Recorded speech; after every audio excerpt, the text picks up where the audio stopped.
invited me to their house for dinner, but now we're all having snacks together, so this is even better. So we just wanted to get together and talk about this subject more. So, let's see, is it possible to cut the lights in the front of the room? It's that left-hand switch. Oh, yeah. One on the left. Perfect. So, this is a galaxy, and there's a number of information sources I compiled this talk from, and there's some of it is experiential too. But one seer that's published a couple books, his name is Robert Cox.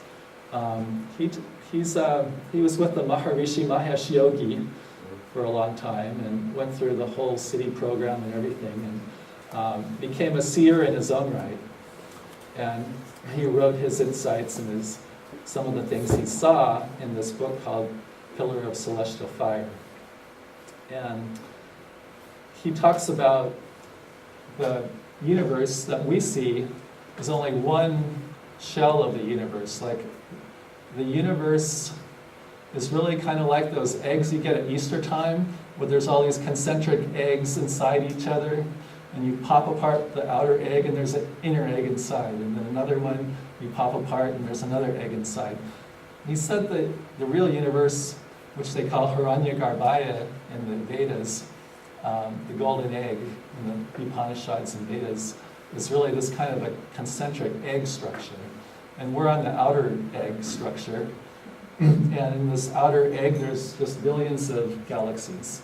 But from the very core of that egg is the central, most subtle, creative intelligence, you could call the God force, the awareness, the ultimate supreme being. That energy is going through all these universes and coming out. In our universe, it's coming out in the middle of the galaxy. And they call that the central sun of the galaxy. And the book is called Pillar of Celestial Fire because it doesn't come out in some random fashion. It follows like these lines of force, kind of like a fiber optics cable or a tube, little fiber optics network. So you can think of this galaxy as like a fiber optics network, with the central sun emanating out the spiritual energy to all the planets and all the suns, and everything in the galaxy is connected to everything else. It's like a holographic universe. So everything is connected to everything else. And there's support for this in the Bhagavad Gita. This is from chapter 4, verses 1 and 2. It says, "The blessed Lord said, I taught this imperishable yoga first to the sun, the god of light. And he taught it to Manu, and Manu imparted it to Ikshvaku. Thus it was transferred in succession and came to the royal sages. But due to the impact of time, this path of eternal union was lost to mankind." So there's two levels to understand this verse. One is what I was talking about, like the light is coming out through the central sun of the galaxy, and the spiritual light, subtle energy. And so, of course, that subtle energy reaches our sun, which is one of billions of suns. And that our sun is then transmitting light to Earth. So we're receiving that spiritual energy through the sun. And without the sun, there'd be nothing. We can't imagine how life could exist. And then on an individual level, we have a human system. We have chakras or energy centers in our subtle body. And the higher chakra, you could say, is, they call it the psychic sometimes. It's receiving spiritual energy all the time from outside. We all are experiencing that, but we don't know it usually because we're so busy with our lives. Our internal dialogue is so amped up, we're not able to feel the bliss that's coming in all the time. But the psychic, the seventh chakra, is receiving this light all the time. And So in the Bhagavad Gita, they refer to that as the sun also. I mean, that's like metaphorical. So this verse is sort of metaphorical. Our own higher chakras, 6 and 7 chakras, are receiving this light. And one of the things when you practice some solar techniques is you will feel your pineal gland becoming very little flashes of pain will occur. But that's normal. It just shows that it's working. And that goes away after a while. But anyway, it's personal validation that you're receiving energy. So then that goes to Manu, and Manu represents the mind, the 6th chakra. And then from the 6th chakra in the head goes to the 5th chakra. Well, that's also the mind. Then the heart. Ishvaku is representing the heart chakra, the higher vital. So Ishvaku in the Bhagavad Gita was a warrior and also a royal sage. And that personality represents like the higher vital strength. So that's where the symbolism comes from. So that's how it works in the human system. So this is the book I was talking about by Robert Cox. And I'm also going to be using some material from Don Carlos Barrios, who is a Mayan priest, historian, and an authority on the Mayan calendar. And also from Swami Sri Atmananda, who's a spiritual seer and a master, and he happens to be my guru, and he's also an authority on Vedic wisdom. So this is a picture of the Earth, and what it's showing is the Earth is having a cosmic clock. So you've all heard of the age of Aquarius and the zodiac. This is kind of the scientific understanding behind all that. So what this is saying is that the Earth is tilted on its axis here, and this axis is rotating like a top. Like if you spin a top, and it starts winding down, and it'll start wobbling on its axis. And as it wobbles, that's kind of what the Earth is doing all the time. It's this perennial wobbling on its axis. So that axis is actually spinning or rotating, you could say, in a precession of 360 degrees. And when we have, we just had this winter solstice, December 21st, in 13,000 years from now, that instead of being pointed away from the sun, that axis will be tilted the opposite way. So it'll be summer instead of winter. So the winter solstice becomes the summer solstice on that same day at sunrise 13,000 years from now. And then another 13,000 years goes by, and we're back to where we started from, as far as the tilting of the axis is concerned. So, does that make sense? Okay. So this is how it looks like in the zodiac. Each one of these slots here is a period of 2160 years, and the whole rotation is about 26,000 years. So as the Earth is precessing on its axis, we're getting different star fields for a given time, like say at midnight. You'll look out and you'll see a certain field of stars. And each time you go through one of these hours, like from 9 o'clock to 10 o'clock, from 9 o'clock to 10 o'clock, you'll be seeing slightly different star backgrounds. So the background information I gave at the beginning of how all this fiber optics network is, all these spiritual energies are all moving through the universe, and we're receiving them on Earth. We're receiving information from the stars all the time, the subtle energy coming in. So that's why the zodiac has different attributes on our personality. The star background is unique for each zodiac sign. So when we're born, we're imprinted with these subtle energies. the different stars, the different planets all have different unique characteristics that shape our personality in different ways. So those different attributes are coming in this subtle energy, and they imprint on us at birth, and that gives us our zodiac characteristics. So that's not really the point of the talk. The point of it is we want to talk about 2012 and why it's a special year. And Robert Cox's book is describing it in this way. I call it the upward spiritual evolution of mankind. That here's like these periods, these phases that are each 13,000 years. And this is kind of like a sine wave.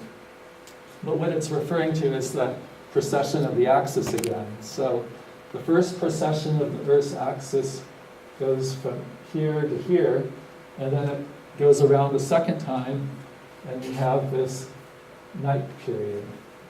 So one of the rotations is called the daytime, and one of the rotations is the nighttime. And there's 26,000 years for each one. So you add them together, and that's 52,000 years. And that's what the Mayans talked about. So their calendar is, their spiritual calendar is 52,000 years long. And that's where it just terminated last month. So we are here, we've been in this night period here for 26,000 years, and now we're entering a daytime period. So it's quite an event. It doesn't happen very often. And we're on our way to the moon. So Sri Aurobindo has this famous quote. He's a spiritual master in India, left the body some decades ago.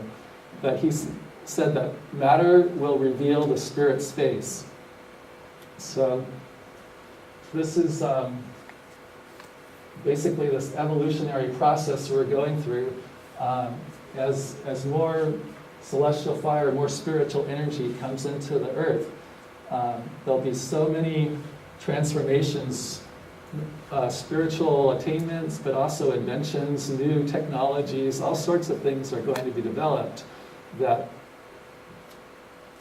basically will manifest God or Spirit in the world. So that's a real powerful quote of Sri Aurobindo's, that God is going to manifest through all of us, basically. And all we have to do is take care of business and clean house and let our self be a channel. So this is an enlargement of one of those 13,000-year periods or phases. These are called yugas.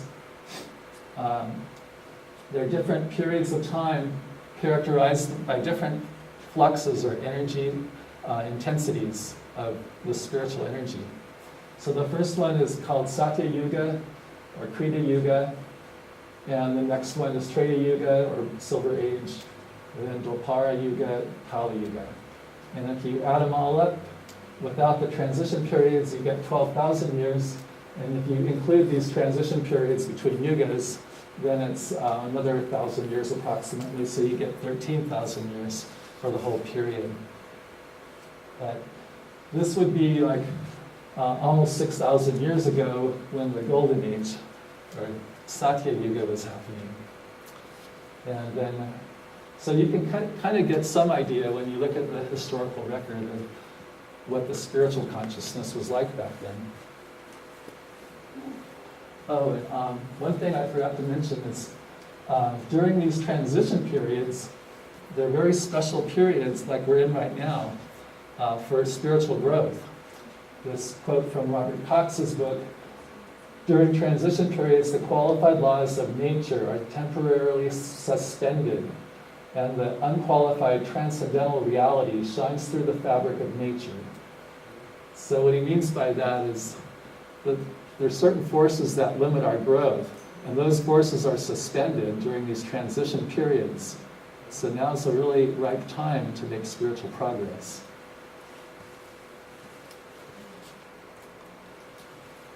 And this is how Cox describes the energy as it's coming in these different ages. So this would be like the Satya Yuga part here, and then a Treta Yuga would be in here, and then Dwapara Yuga, and then finally Kali Yuga down here. So it's not linear, and it's not even like a sine wave. It's actually like, if you think of that central sun in the galaxy belching out waves of energy, these waves are going out to all the stars and planets. We're receiving this new wave right now. We are here, and this energy is, going vertical basically. So it's not just a little shift, it's like a pulse. It's like the breath of God coming out. That's what it says here, the sun, maybe you can see this, the cosmic breath of the Creator. And then this is another depiction of this. It's kind of like a magnification of our current time right here, where there's 1970, 1996, and then around 2012, you get this vertical ramping up. So the spiritual energy coming in is supposed to be going near vertical about this time. So we'll see. It's like a big experiment that we're in. And this is an attempt to bring together some of the definitions of time. In the Vedas and Upanishads, they talk about yugas in much longer time scales. And I think Paramhansa Yogananda and others have talked about yugas on this time scale that I just described. So there's different planes of consciousness, like you've heard of the God plane maybe. And the God plane, one day in the God plane is equal to 360 days on Earth. Cox describes the God plane as like galactic time. So he says one day in galactic time is equal to one day on Earth. So there's probably some connection there. So anyway, if we take 360 Earth days, one galactic day times 13,000 years, which is one phase, is equal to one kalpa, which is all of the yugas put together. So to go from and also the yugas have this ratio of time of 4, 3, 2, and 1 regarding their time periods. So the way to relate the two time scales is to multiply by 360, and you get the terrestrial time scale that I described earlier multiplied by 360 gives you the yugas described in the Vedas and the Upanishads. So there's a galactic yuga going on that has the same features, like the galactic yuga would have a golden age, a silver age, a bronze age, and an iron age, or Satya, Treta, Dwapara, and Kali. But the time would be, instead of being 4,800 years, it would be 360 times that number. And then the same would be 360 times that number, and so on. So that's how you can relate the two. And why is that important? It's because we're already embedded within Kali Yuga right now.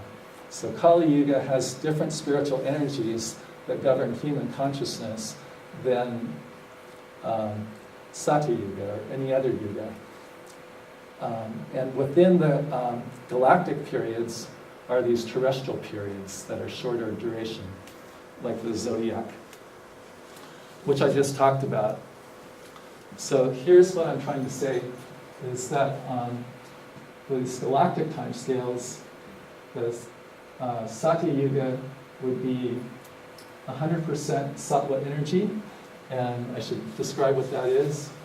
There's three fundamental energies that govern human consciousness: Satya, Sattva energy, and that's the spiritual energy. And it's basically expresses the divine qualities. All the divine attributes in consciousness are expressed through Sattva energy or guna. And then Treta Yuga, you have some Rajas energy, and Rajas is more of the action drive energy. So it's very creative, beneficial energy when it's combined with Sattva, but if it's combined with Tamas, it's destructive. So Tamas energy is like a clouding, delusionary energy. It's like if there's, if you see the soul as the sun, then Tamas would be like a fog that absorbs the light of the soul. So Tamas energy is just absorbing the light, the spiritual energy. And it's associated with inertia. So when you feel like you're really dragging and you can't get out of bed, or you just don't want to do anything and don't have any energy, that's not your fault really. It's just the Tamas energy. You've gone into a Tamas period or a cycle. So that Tamas energy is natural. It's what creates sleep. So if we didn't have Tamas in our system, we wouldn't get to sleep at all. And we need to have sleep. But anyway, it's just part of life. So we phase in and out of these different energies. And Rajasic energy is this real action drive. You have lots of energy to get things done.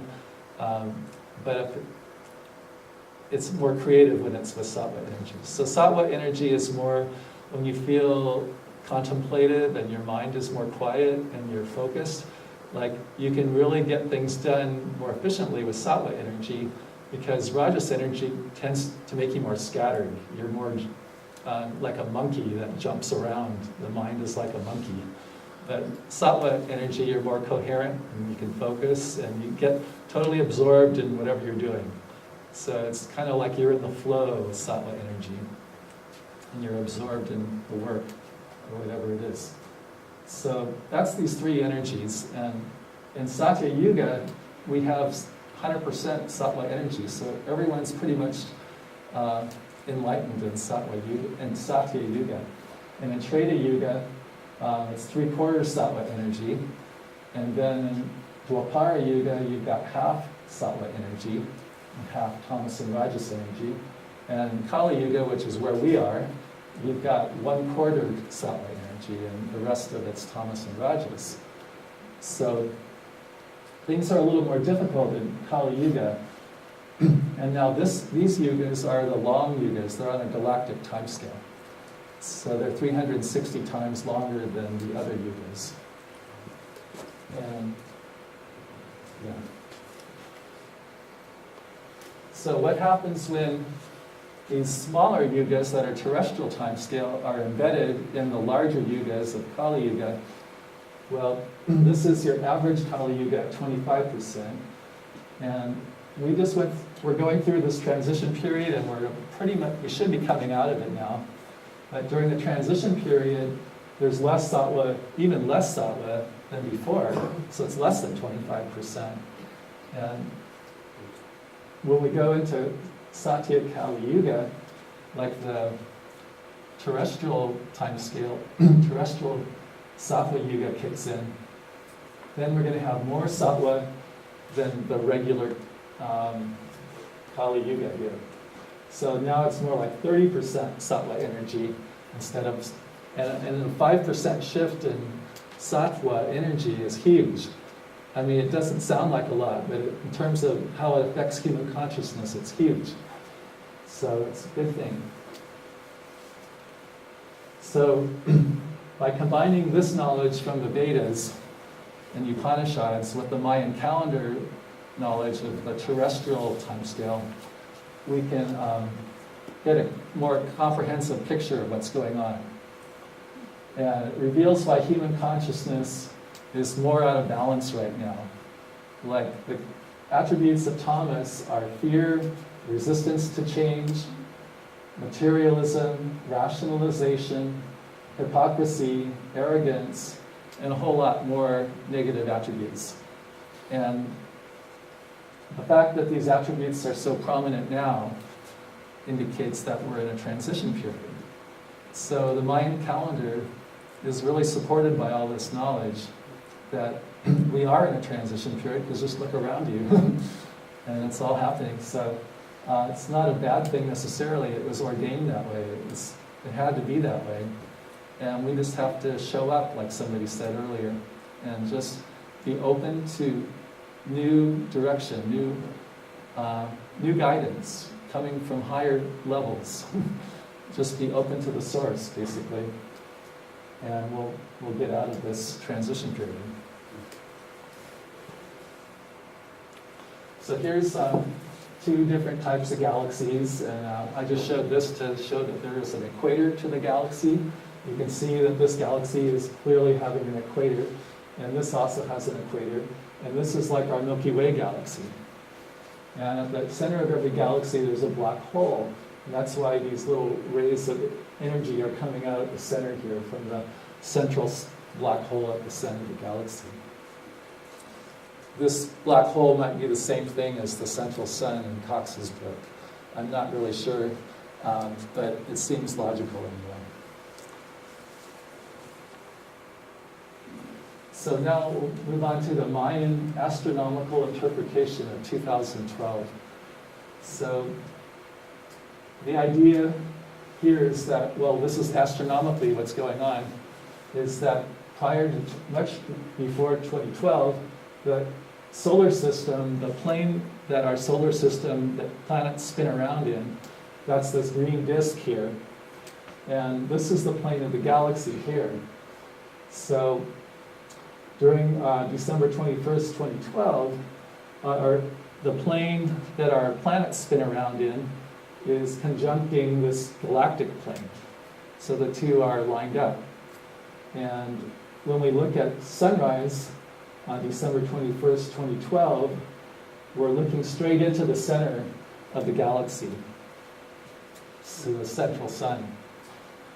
And then after that, this solar system moves below the galactic plane.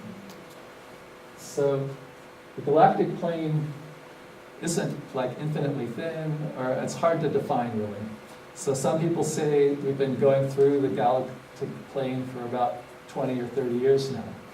So maybe that's the transition period, I'm not sure. So what does the Mayan calendar predict? It says that, according to Carlos Varias, the Mayan priest, and expert on the Mayan sacred calendar, and he's also author of this book,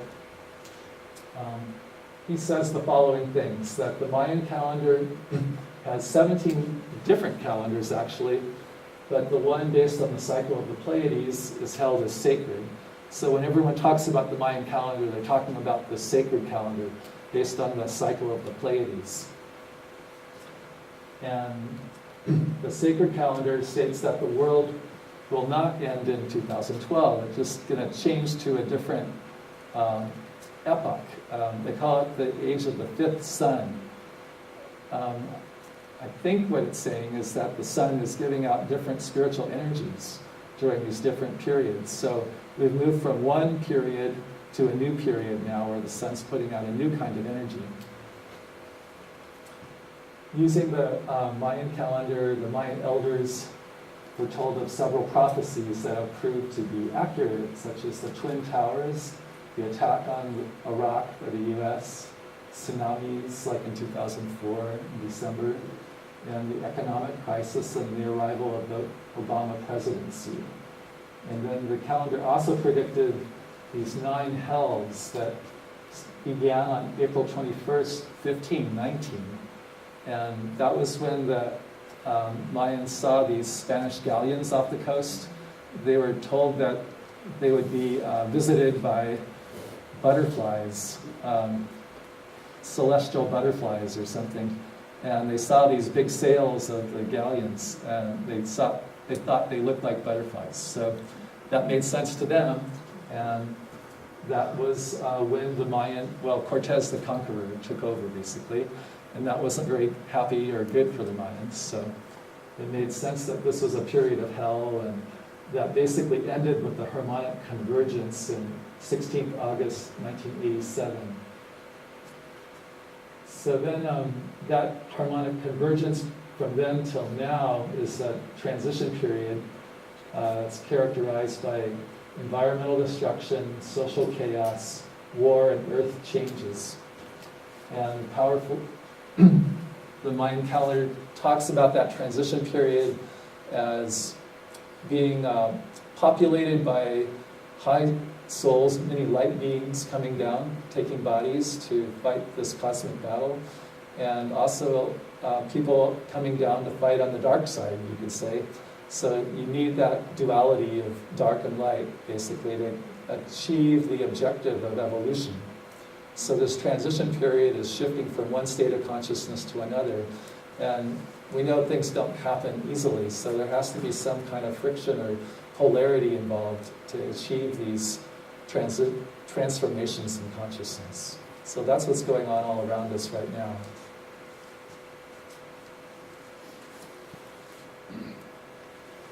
And on December 21st, the world begins. This is the world of the fifth sun, like I was saying. And that results in the solar meridian crossing the galactic equator and the Earth aligning itself at the center of the galaxy. And some say that this, from the central sun, this energy is coming up along the galactic plane, the equatorial plane of the galaxy. And as we move through that plane, we're being bombarded with this high spiritual energy. So that's another aspect that the Mayan calendar talks about. Another thing they talk about is this is an age of action. So the spiritual ideal for this age is action. It's not renunciation like it was in the previous age, where the spiritual ideal was to withdraw from the world and develop yourself spiritually. And you can do that, but now the human system has evolved to a higher level where we can handle a lot more energy. We don't have to pamper ourselves in the cave now. We can move out into the society and be walking, talking gods on earth, so to speak. We can basically be channels of the divine force moving through and do what needs to be done without the ego getting in the way, hopefully. So another thing that they talked about was those of the light must unite. So what we've been seeing up till now is, we all have these spiritual groups and they're all doing their own thing. And we all kind of keep in our separate little bubble of spirituality without interacting with other bubbles too much. And they're saying that to bring in this new age, we really have to stop that pattern and come together in some way, like we were talking about earlier. A lot of food is said to be corrupt during the transition phase, so they say to pay attention to what you're taking into your body. This might relate to some of the GMO food issues we've been hearing about, and how FDA is not willing to do the sampling of the long-term studies that people are asking, and that kind of thing. And then as important, one of the qualities of the fifth sun is the ether element. There's this earth, water, air, fire, and ether, different elements of consciousness, actually. You can actually feel them. There's spiritual techniques of practice of enhancing these elements in your own system. And ether is associated with the fifth chakra. And it's the most subtle of all the elemental energies. So it allows you to feel energy, more like subtle spiritual energy. So they're saying that this new age, we need to learn, or we will automatically learn maybe, to sense and see energy from other people, other things, animals, everything. So the symptoms of the shift, the new age, is a rapid decline of ego-based institutions. And Eckhart Tolle has talked about that, and Swami Sri Atmananda has talked about that, and probably a lot of other masters. So it's kind of hard to imagine because our whole world is based on ego-based institutions right now. And the rise of spirituality in all aspects of life will go hand in hand with that. And as our systems, as we work on ourselves and do our spiritual practices, our systems will become more transparent. We have so much more energy now available to us than we had before. So, and a lot of people have been like early flowers and have kind of pushed the envelope. So that brings a lot more energy to the earth. Those people that have are out there, that are enlightened and doing divine work already, they're also greatly facilitating this process. So as we become more transparent and use the energy that's already in the earth atmosphere and become more channels of that energy, that'll make us more transparent, and there'll be tremendous breakthroughs in all fields of endeavor: science, medicine, art, politics, you name it. Everything will be transformed, and really different paradigm shifts will be happening. And then there'll be a reversal of consciousness along with this. So as we work on ourselves and become more transparent, instead of being so outward oriented and wanting to satisfy all these material desires or our own personality desires, we want this and that, we won't be taxing the environment so hard, because the most important thing in our life will be to have a deeper relationship with that God force within, with that spiritual inner consciousness within us. So with that being our goal in life, all these other things will just fall away naturally.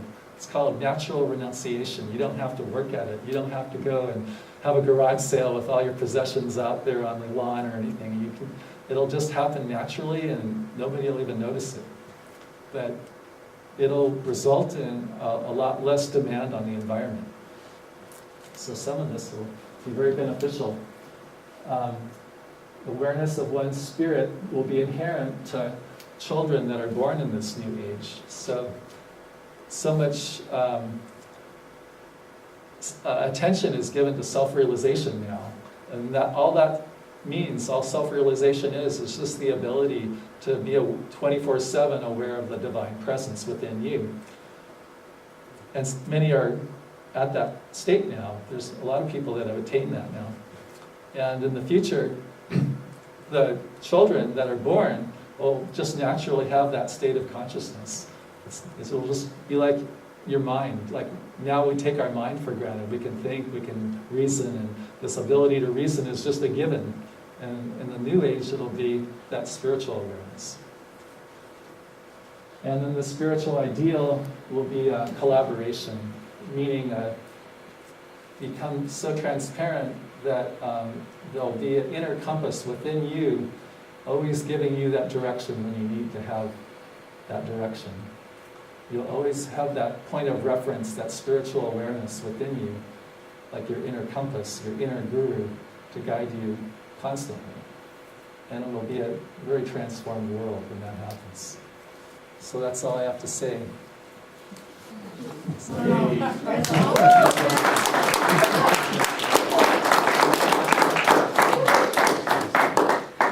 So any questions?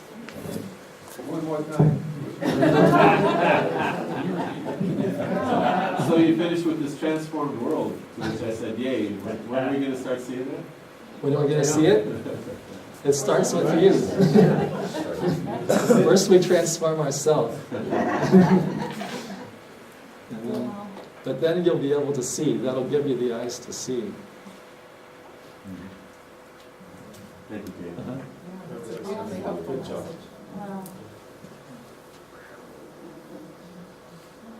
So anything else? Any other questions?